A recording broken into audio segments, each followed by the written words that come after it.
ত্রয়োদশ জাতীয় সংসদ নির্বাচনকে ঘিরে দেশের রাজনীতিতে তৈরি হয়েছে নতুন এক নাটকীয় সমীকরণ।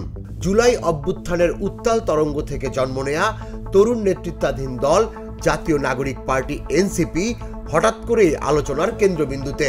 বিএনপি জামায়াতের সঙ্গে জোটে যাবে কিনা এই জল্পনা উস্কে দিয়েছিল রাজনৈতিক অঙ্গনে কৌতূহল, কিন্তু এনসিপি সোজা সাপটা জানিয়ে দেয় তাদের পথ আলাদা।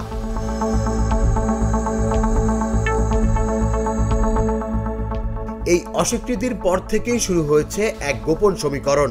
রাজধানীর নির্জন বৈঠকখানা, গোপন আলাপ আলোচনা আর অপ্রকাশিত চুক্তি, সবকিছুর কেন্দ্রবিন্দু এখন এনসিপি। রাজনৈতিক সূত্রগুলো বলছে গণ অধিকার পরিষদ, এবি পার্টি, নাগরিক ঐক্য, গণসংহতি আন্দোলন সহ মধ্যপন্থী ও বিকল্প শক্তিগুলোর সঙ্গে একাধিক গোপন বৈঠক করেছে দলটি। উদ্দেশ্য নতুন বলয় তৈরি করা, যেখানে তরুণদের নেতৃত্বে জন্ম নেবে তৃতীয় শক্তি।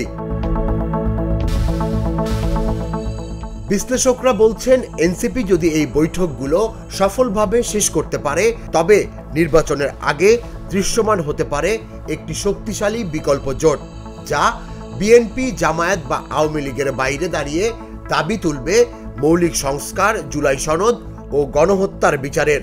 এদিকে এনসিপির নেতৃবৃন্দ স্পষ্ট জানিয়ে দিয়েছেন, তাদের লক্ষ্য শুধুই ক্ষমতা নয়, বরং নতুন সংবিধান ও দীর্ঘদিনের সংস্কার দাবিকে কেন্দ্র করে রাজপথে লড়াই।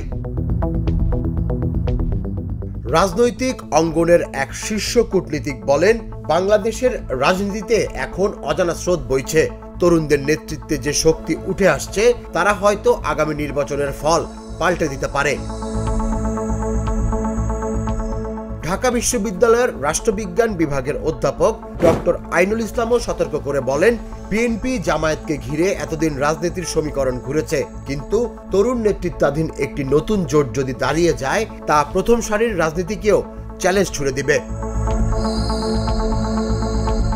অতএব আসন্ন নির্বাচনকে ঘিরে দেশজুড়ে প্রশ্ন একটাই, এনসিপি কি সত্যি হয়ে উঠবে নতুন শক্তির কেন্দ্রবিন্দু, নাকি রাজনীতির ছায়ায় মিলিয়ে যাবে তাদের এই নাটকীয় উত্থান?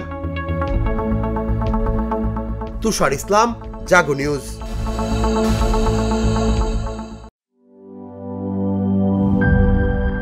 বান্ডেল থাকলে প্রতি সেনমানিতে টাকা বাঁচবে। বিকাশ সেনমানি বান্ডেল কিনে জিতুন প্রতি লেনদেনে।